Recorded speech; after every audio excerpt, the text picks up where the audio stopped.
Welcome to my channel Padmaparupalli. ఈరోజు మనం biology study మెటీరియల్లో భాగంగా 10వ తరగతి మొదటి పాఠం అయినటువంటి పోషణ న్యూట్రిషన్ పాఠంలో కొన్ని మల్టిపుల్ చాయిస్ క్వశ్చన్స్ చూద్దాము. అయితే నేను ఆప్షన్స్ డైరెక్ట్ ఆన్సర్ ఇచ్చాను, అది చూస్ చేసుకుంటే సరిపోతుంది మీకు. భూగోళంపై ఉన్న సమస్త జీవరాశికి ఆహారాన్ని అందించే జీవక్రియ ఏది? కిరణజన్య సంయోగ క్రియ. పోషణ విధానాన్ని అనుసరించి మొక్కలను ఇలా పిలుస్తారు: స్వయం పోషకాలు, అంటే వాటి ఆహారాన్ని అవే తయారు చేసుకుంటాయి. అలా తయారు చేసుకోలేని వాటిని పరపోషకాలు అంటారు. ఆటోట్రాఫ్స్, హెటరోట్రాఫ్స్.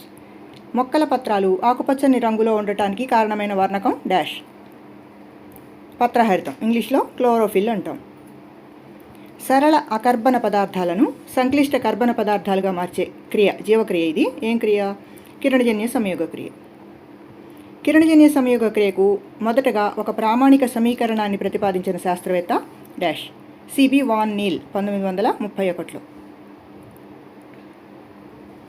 సిబి వాన్ నీల్ ప్రతిపాదించిన ప్రామాణిక సమీకరణం dash. CO2 plus 2H2O gives CH2O plus H2O plus O2. కాంతి పత్రహరితం సమక్షంలో ఇది జరుగుతుంది. ఆ బాణం గుర్తు పైన కాంతి, కింద పత్రహరితం అని రాస్తే సరిపోతుంది, మీరు గుర్తుపట్టగలగాలి. వాన్ నీల్ కిరణజన్య సంయోగ క్రియకు సంబంధించిన ప్రయోగాలు వేటిపై నిర్వహించారు? పర్పుల్ బ్యాక్టీరియా మీద చేస్తారనమాట ఈయన ప్రయోగాలు. పర్పుల్ బ్యాక్టీరియా కిరణజన్య సంయోగ క్రియలో ప్రారంభ పదార్థంగా డాష్ను వినియోగించుకుంటుంది. ఆకుపచ్చని మొక్కలైతే నీటిని వినియోగించుకుంటాయి. ఈ పర్పుల్ బ్యాక్టీరియా దేన్ని ఉపయోగించుకుంటాయి? H2S, hydrogen sulphide. అది కుళ్ళిపోయిన కోడిగుడ్ల వాసన గల వాయువు అని మనం చదువుకుంటాం కదా, ఆ హైడ్రోజన్ సల్ఫైడ్ని వాడుకుని అవి కిరణజన్య సంయోగ క్రియ జరుపుకుంటాయి పర్పుల్ బ్యాక్టీరియా. మొక్కల కిరణజన్య సంయోగ క్రియలో విడుదలయ్యే వాయువు డాష్. మొక్కలు కిరణజన్య సంయోగ క్రియ జరిగినప్పుడు చివరిగా ఏం వాయువు గాలిలోకి విడుదలవుతుంది? ఆక్సిజన్. పర్పుల్ బ్యాక్టీరియా జరిపే కిరణజన్య సంయోగ క్రియలో వెలువడే వాయువు డాష్. ఇది సల్ఫర్, ఎందుకంటే అది ప్రారంభ పదార్థంగా హైడ్రోజన్ సల్ఫైడ్ను వాడుకుంటుంది కాబట్టి సల్ఫర్ విడుదలవుతుంది. నెక్స్ట్, ఆకులోని పత్రహరితం తొలగించడానికి ఆకును డాష్లో ఉంచి మరిగించాలి. కిరణజన్య సంయోగ క్రియ ప్రయోగాలు నిర్వహించేటప్పుడు మనం ఆకులో ఉన్న పత్రహరితాన్ని తొలగించాల్సి ఉంటుందన్నమాట. అలా తొలగించాలంటే మనం ఎందులో ఉంచాలి? ఆకుని మరిగించడానికి మిథిలేటెడ్ స్పిరిట్లో ఉంచి మరిగించాలన్నమాట. పిండి పదార్థం ఉనికిని గుర్తించడానికి ఉపయోగించే రసాయన పదార్థం డాష్. ఎక్కడైనా దేనిలోనైనా పిండి పదార్థం ఉంది అని తెలుసుకోవాలంటే మనం ఏ పదార్థాన్ని వాడతాము? అయోడిన్ కానీ బెటాడిన్ కానీ వాడతాం. అయోడిన్ కలిపినప్పుడు పిండి పదార్థాలు డాష్ రంగుకు మారుతాయి. పిండి పదార్థం ఉనికి ఉన్నప్పుడు దాని మీద మనం అయోడిన్ కానీ బెటాడిన్ కానీ వేసినప్పుడు అది ఏ రంగుకు మారుతాయి? నీలి రంగుకు మారుతాయి అన్నమాట. అలా మారితే పిండి పదార్థం ఉన్నట్లు. మొక్క బరువు పెరగటంలో నీటి ప్రాముఖ్యత గురించి మొదట పరిశోధించిన శాస్త్రవేత్త డాష్. బరువు పెరగటానికి నీరే కారణమని ఒక ఆయన చాలా సంవత్సరాల పాటు ప్రయోగాలు చేసి చెప్పారు. ఎవరు? వాన్ హెల్మాంట్ అనే శాస్త్రవేత్త. 1774లో ఆక్సిజన్ ఉనికిని కనుగొన్న శాస్త్రవేత్త. ఆక్సిజన్ ఉనికి, అసలు ఒక వాయువు ఉంది అనేది కనుక్కున్నది జోసెఫ్ ప్రీస్లే.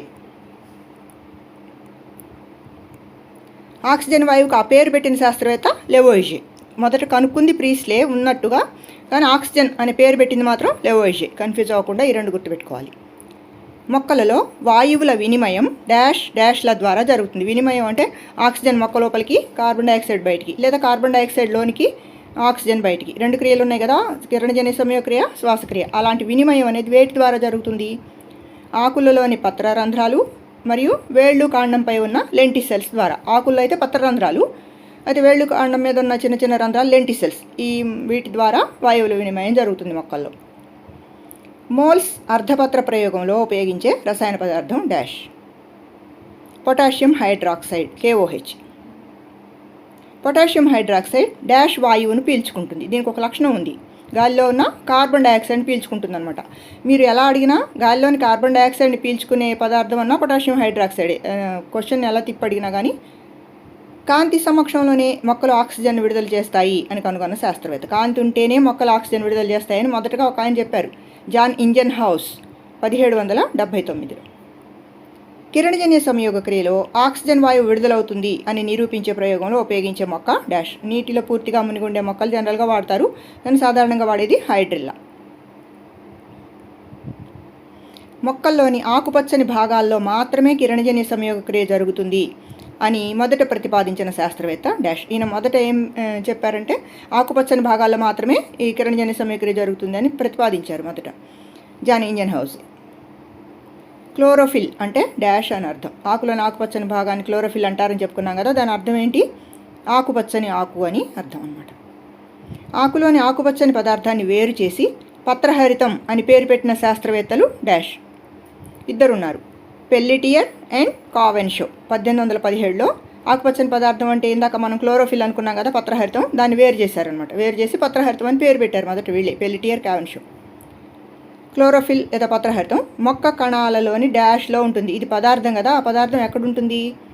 హరిత రేణువులలో, అంటే ఇంగ్లీష్లో క్లోరోప్లాస్ట్లో ఉంటుందన్నమాట ఈ క్లోరోఫిల్ అనేది. పత్రహరితం హరిత రేణువులలో ఉంటుంది అని తెలిపిన శాస్త్రవేత్త. అలాంటి పత్రహరితం అనేది హరిత రేణువుల్లో ఉంటుంది అని మొదట చెప్పింది జూలియస్ వాన్ సాక్స్ అనే శాస్త్రవేత్త 1883లో.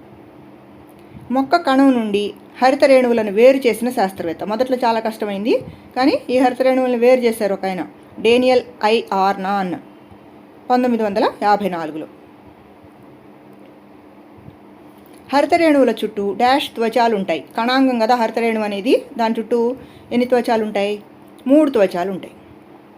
హరిత రేణువులలోని థైలకాయిడ్ దొంతరలను డాష్ అంటారు. థైలకాయిడ్ దొంతరలు అంటే పొరలు పొరలుగా అమరి ఉండే వాటిని ఏమంటారు? గ్రానా అంటారు. థైలకాయిడ్ దొంతర్ల మధ్య ద్రవంతో నిండిన భాగాన్ని డాష్ అంటారు. ఆ థైలకాయిడ్ల మధ్య ద్రవం ఉంటుంది, ఆ మొత్తం భాగాన్ని స్ట్రోమా అంటారు. గ్రానా, స్ట్రోమా. హరిత రేణువులలో కాంతి శక్తి గ్రహించబడే భాగం. మొక్కల ఆకుల మీద సూర్యకాంతి పడినప్పుడు ఆ సూర్యకాంతిలోని కాంతి శక్తిని మొదట గ్రహించే భాగం హరిత రేణువులోని ఏ భాగం? ఈ రెండిట్లో గ్రానా కాంతి శక్తిని గ్రహిస్తుంది అనమాట. హరిత రేణువులలో గ్లూకోజ్ సంశ్లేషణ డాష్లో జరుగుతుంది. కిరణజన్య సమయక్రియ జరిగినప్పుడు చివరికి గ్లూకోజ్ ఏర్పడేది ఎక్కడ జరుగుతుంది? ఆ సంశ్లేషణ అనేది స్ట్రోమాలో జరుగుతుంది అనమాట. గ్రానానేమో కాంతి శక్తిని గ్రహిస్తుంది, చివరికి కిరణజన్య సమయక్రియలో అంచె పదార్థం స్ట్రోమాలో ఏర్పడుతుంది. పత్రహరితంలో ఉండే మూలకం డాష్. మెగ్నీషియం. మన రక్తం ఎర్రగా ఉండటానికి కారణం హిమోగ్లోబిన్, దానిలో ఉండే మూలకం ఐరన్ కదా, అట్లనే పత్రహరితంలో ఉండేది మెగ్నీషియం అనమాట. కిరణజన్య సమయక్రియలో జరిగే కాంతి చర్యలు డాష్లోను, నిష్కాంతి చర్యలు డాష్లోను జరుగుతాయి. ఈ క్రియ అనేది 2 దశల్లో జరుగుతుంది కదా, కాంతి చర్య, నిష్కాంతి చర్య. కాంతి చర్య ఎక్కడ జరుగుతుంది? నిష్కాంతి చర్య ఎక్కడ జరుగుతుంది? కాంతి చర్య గ్రానాలో జరుగుతుంది, నిష్కాంతి చర్య స్ట్రోమాలో జరుగుతుంది. కాంతి చర్యలోని 2వ దశను డాష్ అని పిలుస్తారు. కాంతి చర్యల దశలు ఉన్నాయి, అందులో 2వ దశను ఏమంటారు? నీటి కాంతి విశ్లేషణ, ఫోటాలసిస్ ఆఫ్ లైట్ అంటారు. నీటి కాంతి విశ్లేషణ చర్యకు మరో పేరు డాష్. దాన్ని నిరూపించిన శాస్త్రవేత్త, నీటి కాంతి విశ్లేషణ జరుగుతుందని నిరూపించిన శాస్త్రవేత్త పేరే ఆ చర్యకు పెట్టారనమాట. హిల్ చర్య. హిల్ అని ఆయన నిరూపించారు, హిల్ చర్య అంటారు. ఫోటాలసిస్ ఆఫ్ లైట్నే హిల్ చర్య అని కూడా అంటారు. హిల్ చర్యలో ఏర్పడే అంత్య పదార్థాలు డాష్ డాష్. ఈ కాంతి చర్యలోని 2వ దశ హిల్ చర్య, అందులో 2 పదార్థాలు ఏర్పడతాయి. అవేంటి? NADPH and ATP. నిష్కాంతి చర్యలో అంత్య ఉత్పన్నం ఏంటి? గ్లూకోజ్. ఇక చివరి నిష్కాంతి చర్య అంటే అయిపోయినట్టే, గ్లూకోజ్. దాని ఫార్ములా C6H12O6. సూర్యకాంతి సమక్షంలో ఆహారాన్ని తయారు చేసుకోగల వాటిని డాష్ అంటారు. వాటి ఆహారాన్ని అవే తయారు చేసుకుంటే ఏమంటారు? స్వయం పోషకాలు, ఆటోట్రాఫ్స్ అంటారు. ఆహారాన్ని శరీరం వెలుపల చిన్న చిన్న ముక్కలుగా విడగొట్టి శోషించుకునే జీవులను డాష్ అంటారు. శరీరం బయటనే ముక్కలుగా విడగొట్టి లోపలికి తీసుకునే జీవులని పూతికాహారులు అంటారు. సాప్రోఫైట్స్ అంటారు ఇంగ్లీష్లో. పూతికాహారులకు ఉదాహరణ డాష్. ఈస్ట్, పుట్టగొడుగులు, బ్రెడ్ మోల్డ్ మొదలైనవి. ఇక్కడ పుట్టగొడుగులు, బ్రెడ్ మోల్డ్ ఇవి ఫంగస్ అనమాట. ఈస్ట్. నెక్స్ట్ ఇక్కడ 2 పటాలు ఉన్నాయి, గమనించండి. అతిథేయిని చంపకుండా దానిపై ఆధారపడి జీవించే జీవులు డాష్. అతిథేయి అంటే ఆహారం కోసం దేని మీద అయితే ఆధారపడి ఉంటాయో ఆ ఆధారాన్ని ఇచ్చేదాన్ని అతిథేయి అంటారు. దాన్ని చంపకుండానే దాని మీద ఆధారపడి జీవులు బతుకుతాయి. అలాంటి జీవులను ఏమంటారు? పరాన్న జీవులు అంటారు, పారాసైట్స్. ఉదాహరణకు కస్క్యూటా, ఇది మొక్కల మీద బతికేది. అలాగే పేను, మన తల్లో బాహ్య పరాన్న జీవి అనమాట. జల్లగ, బద్దెపురుగు ఇవన్నీ పారాసైట్స్, పరాన్న జీవులకు ఉదాహరణలు. ఆహారం మొత్తాన్ని లోనికి తీసుకొని జీర్ణం చేసుకునే విధానం డాష్. ఇందాక బయట విడగొట్టుకుని తినేవి పూతికాహారాలు అని చెప్పుకున్నాం కదా, అట్లా కాకుండా ఆహారం మొత్తాన్ని లోపలికి తీసుకుని జీర్ణం చేసుకుంటే దాన్ని ఏమంటారు? అంతరగ్రహణం అంటారు. అది ఏ జీవుల్లో జరుగుతుందంటే మానవుడు, అలాగే ఇతర అభివృద్ధి చెందిన జీవులు. మనం ఆహారం మొత్తాన్ని లోపలికి తీసుకుంటాం కదా, దాన్ని అంతరగ్రహణం. అమీబాలో చలనానికి, ఆహార సేకరణకు ఉపయోగపడే భాగాలు డాష్. ఇక్కడ అమీబా పటం ఉంది చూడండి, బయటికి వేళ్లలాగా పొడుచుకొచ్చిన నిర్మాణాలు ఉన్నాయి కదా, వాటిని ఏమంటారు అని అడుగుతున్నారు. మిథ్యాపాదాలు, సూడోపోడియా అంటారు ఇంగ్లీష్లో అయితే. అమీబాలో ఆహారం డాష్లో జీర్ణం చేయబడుతుంది. ఈ మిథ్యాపాదాల సహాయంతో ఆహారాన్ని లోపలికి తీసుకుంటుంది. అవి ఏమిగా ఏర్పడతాయి? ఆ ఏర్పడిన వాటిలోనే జీర్ణం చేయబడుతుంది అనమాట. వాటిని ఏమంటారు? ఆహార రిక్తిక, ఫుడ్ వ్యాక్యూల్స్ అంటారు ఇంగ్లీష్లో. ఇక్కడ ఆహార రిక్తిక, సంకోచ రిక్తిక ఇచ్చాడు. లోపల గుండ్రంగా ఉన్న నిర్మాణాలు, ఆ కేంద్రకము సంకోచ రిక్తిక కాకుండా కొన్ని బ్లాక్ ఉన్నాయి చూడండి, అవి. కాలి చెప్పు ఆకారంలో ఉండే ఏకకణజీవి డాష్. ఆ కింద ఉన్న బొమ్మ చూడండి, చెప్పు ఆకారంలో ఉంది. అదేంటి? పారమేషియం. స్లిప్పర్ యానిమల్ క్యూల్ అంటారు. కాలి స్లిప్పర్ ఆకారంలో ఉంటుంది కాబట్టి స్లిప్పర్ యానిమల్ క్యూల్ అంటారు దాన్ని. పారమేషియంలో ఆహారం లోనికి గ్రహించబడే ప్రత్యేక స్థానం డాష్. ఇక్కడ ఒక గాడిలాగా ఉంది చూడండి ఈ పారమేషియం బొమ్మలో, కుడి చేతి వైపున. అది ఆ ప్లేస్లో ఆహారం లోపలికి వెళ్తుంది. దాన్ని కణముఖం అంటారు, సైటోస్టోమ్. పారమీషియంలో చలనాంగాలు డాష్. దీనికి చలనానికి ఏమి ఉపయోగపడతాయి? దాని శరీరం చుట్టూ చిన్న చిన్న పీచులు లాంటి నిర్మాణాలు ఉన్నాయి చూడండి, సీలియా అని రాస్తుంది పటంలో. అవి శైలికలు అంటారు తెలుగులో, ఇంగ్లీష్లో సీలియా అంటారు. అమీబాలో అయితే సూడోపోడియా లేదా మిథ్యాపాదాలు, దీంట్లో అయితే సీలియా లేదా శైలికలు. ఆకులో బాహ్య చర్మం పైన ఉండే పలుచని పొర డాష్. బాహ్య చర్మం పైన ఇంకొక పలుచటి పొర ఉంటుంది ఆకు మొత్తాన్ని కప్పుతూ, దాన్ని ఏమంటారు? అవభాసిని అంటారు, క్యూటికిల్. బంగారు తీగ లేదా డాడర్ డాష్ ప్రజాతికి చెందుతుంది. ఇందాక చెప్పుకున్నాం, ఇది ఒక మొక్క, పరాన్నజీవ మొక్క. అది కస్క్యూటా ప్రజాతికి చెందుతుంది. బంగారు తీగ డాష్ కుటుంబానికి చెందుతుంది. అది ఇందాక చెప్పింది ప్రజాతి. ఏ కుటుంబానికి చెందుతుంది? పత్రరహిత పరాన్నజీవి. అంటే దానికి ఆకులు ఉండవు కాబట్టి దాని ఆహారాన్ని తయారు చేసుకోలేదు కాబట్టి పరాన్నజీవిగా వేరే మొక్కల మీద బతుకుతుంది అనమాట. అది ఏ కుటుంబానికి చెందుతుంది? కన్వల్యులేసి కుటుంబానికి చెందుతుంది. కొద్ది మొత్తంలో పత్రహరితం ఉండే బంగారు తీగ ప్రజాతి డాష్. అసలైతే బంగారు తీగలో పత్రహరితం ఉండదు, ఉంటే దాని ఆహారాన్ని అదే తయారు చేసుకుంటుంది కదా. కానీ కొద్ది మొత్తంలో మాత్రం ఒక ప్రజాతిలో ఉంటుంది. అదే ప్రజాతి అంటే కస్క్యూటా రిఫ్లెక్సా. ఇక్కడ కస్క్యూటా అనేది ప్రజాతి, ఇందా చెప్పుకున్నాం కదా. ఈ కస్క్యూటా రిఫ్లెక్సాలో కొద్దిగా పత్రహరితం ఉంటుంది, ఆహారం అదే తయారు చేసుకుంటుంది అనమాట కొద్ది మొత్తంలో. బంగారు తీగలో ఆహారాన్ని గ్రహించడానికి ఉండే వేళ్ల వంటి నిర్మాణాలు డాష్. వేరే చెట్టు మీద బతుకుతుంది, ఆ చెట్టు నుంచి ఆహారాన్ని గ్రహించడానికి వేళ్ల లాంటి నిర్మాణాలని ఆ చెట్టు లోపలికి ఇన్సర్ట్ చేస్తుంది అనమాట. వాటిని ఏమంటారు?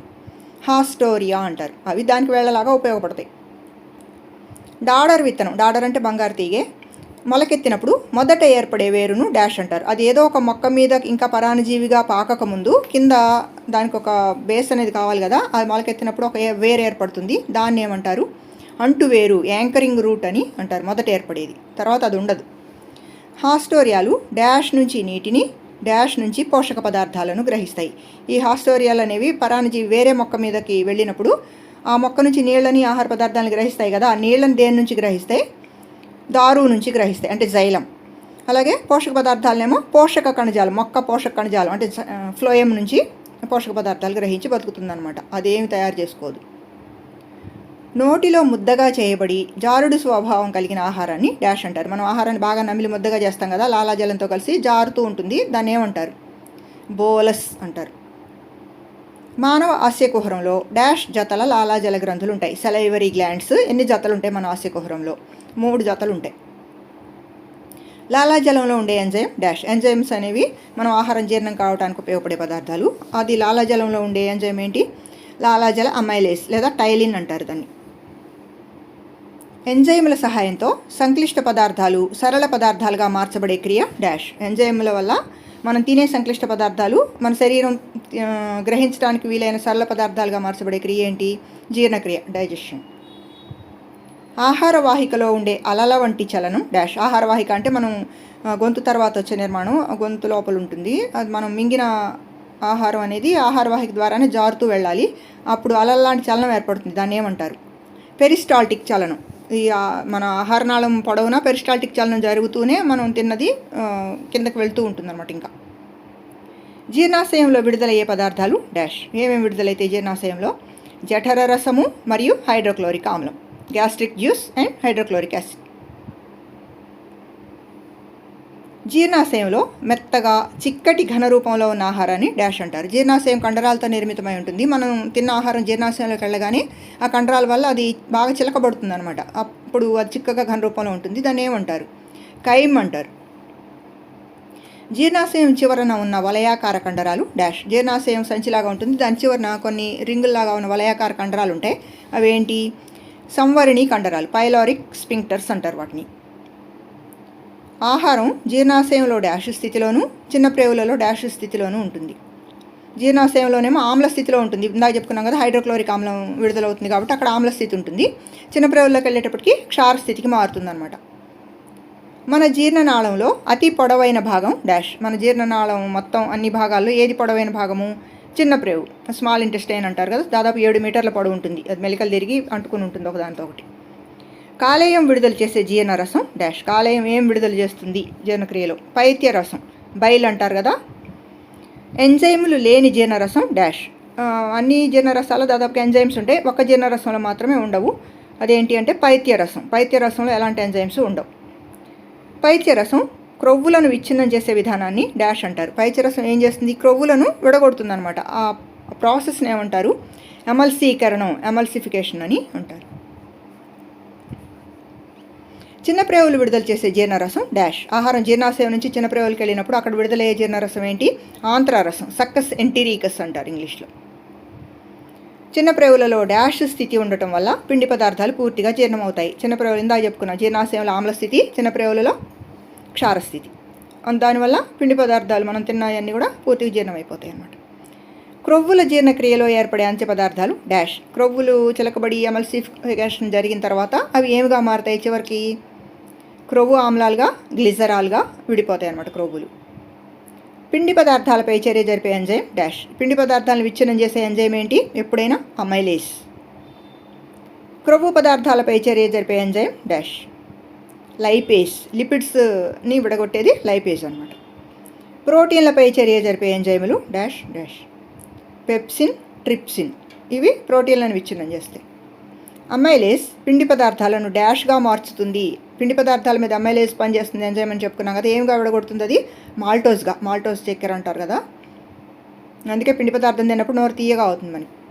చిన్న ప్రేవుల గోడలలోని వేళ్ల వంటి నిర్మాణాలను డాష్ అంటారు. చిన్న ప్రేవు లోపల చిన్న ముడతలు పడిన వేళ్ల వంటి నిర్మాణాలు చాలా ఉంటాయి అన్నమాట. వాటిని ఏమంటారు? సూక్ష్మ చూషకాలు, మైక్రోవిల్లై అంటారు. అవే పీల్చుకునేది జీర్ణమైన ఆహారాన్ని.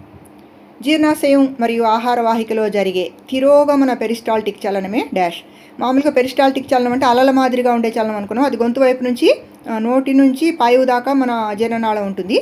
నోటి వైపు నుంచి పాయువు వైపు కదిలేటట్టుగా చేస్తుంది. అలా కాకుండా దానికి రివర్స్లో జరిగింది అనుకోండి ఈ పెరిస్టాల్టిక్ చలనం, అప్పుడు జరిగేది వాంతి.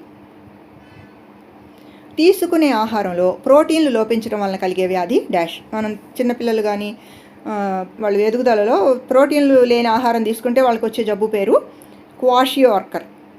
బాగా లావ్ అయిపోతారు. ఆహారంలో ప్రోటీన్లు మరియు క్యాలరీలు రెండింటి లోపం వల్ల కలిగే వ్యాధి డాష్. ఒక ప్రోటీన్లే కాకుండా క్యాలరీలు కూడా లోపించినాయి అనుకోండి, అప్పుడు వచ్చే జబ్బు పేరు మెరాస్మస్. ఇవి రెండు చిన్నపిల్లల్లో ఎక్కువగా చూస్తాం అనమాట.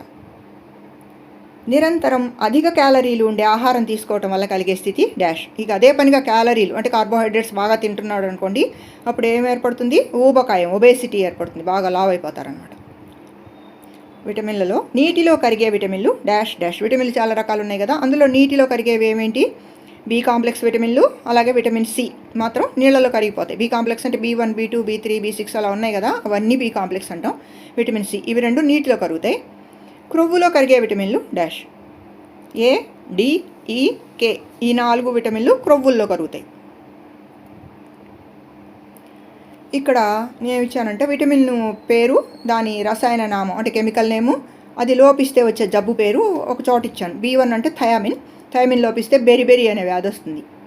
B2 బి కాంప్లెక్స్ విటమిన్లు ఇవన్నీ. B2 అంటే రైబోఫ్లావిన్. ఇది లోపిస్తే గ్లాసైటిస్ అంటే నాలుక ఎర్రగా పూచినట్టుగా అయిపోతుంది, ఎర్రగా ఎర్రబారి మెరుస్తున్నట్టు ఉంటుంది కాబట్టి గ్లాసైటిస్ అంటారు. అది రైబోఫ్లావిన్ లోపం. B3 విటమిన్ B3 నియాసిన్ అంటారు. ఇది లోపిస్తే పెల్లాగ్రా, అది చర్మ వ్యాధి. B5 ప్యాంటోథెనిక్ ఆమ్లము, అరికాళ్ళ మంటలు వస్తాయి B5 లోపిస్తే. B6ని పైరిడాక్సిన్ అంటారు. ఇది రక్తహీనత వస్తుంది పైరిడాక్సిన్ లోపిస్తే.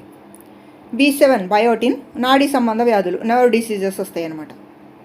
B9 ఫోలిక్ ఆమ్లం, ఇది తగ్గితే రక్తహీనత వస్తుంది. అందుకే గర్భిణీ స్త్రీలు వీళ్ళకి ఐరన్, ఫోలిక్ ఆమ్లం మాత్రలు వస్తారు ఎక్కువ.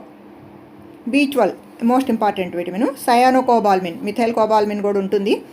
ఇది లోపిస్తే పెర్నీషియస్ అనీమియా, భయంకరమైన రక్తహీనత జబ్బు వస్తుంది అనమాట. తర్వాత విటమిన్ ఏని రెటినాల్ అంటారు. రెటినా గుర్తుపెట్టుకుంటే సరిపోద్ది మీకు.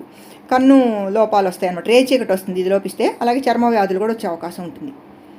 విటమిన్ సిని ఆస్కార్బిక్ ఆమ్లం అంటారు. ఆస్కార్బిక్ ఆమ్లం అంటే మీకు అందరికీ తెలిసిందే విటమిన్ సి. ఇది లోపిస్తే స్కర్వీ అని ఎముకల వ్యాధి వస్తుందన్నమాట. విటమిన్ డి లోపిస్తే క్యాల్సిఫెరాల్ వస్తుంది.